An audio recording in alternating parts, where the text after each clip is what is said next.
ไปเบิ่งบรรยากาศการซ้อมของทีมชาติลาวแล้วก็ทีมชาติมาเลเซียเนาะที่ว่าอยู่ในขั้นตอนการวอร์มอัพนะอีกประมาณ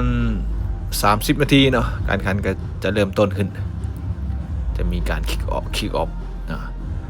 เบื้องนี้จะเป็นทีมชาติลาวส่วนใหญ่นะส่วนฝั่งนี้จะเป็นทีมชาติมาเลเซียนะโอ้เบื้องนักเตะหุบห่างสูงใหญ่นะเบื้องหุ่นเขาจะได้เปรียบอยู่ความสูงเนาะแล้วก็จะหนาแน่นกว่าเนาะห่างกายของนักเตะมาเลเซียโค้ชจะเป็นโค้ชต่างประเทศนะก็เห็นนักเตะ7คนเนาะที่ว่าโอสัญชาติมานะมาเลเซียก็จะขาดนักเตะ7คนที่ว่าโอ้โหดอีดีเนาะยิงเวียดนามไป4-0หมดอันนี้จะเป็นทีมชาติลาวกับโฮมฮางกับบ่ต่างกันหลายจะเสียเปรียบเรื่อง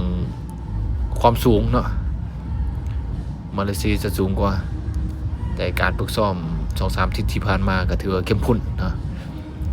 ซึ่งว่าจะสามารถสู้ได้ดีเนาะเดี๋ยวอีกประมาณ30นาที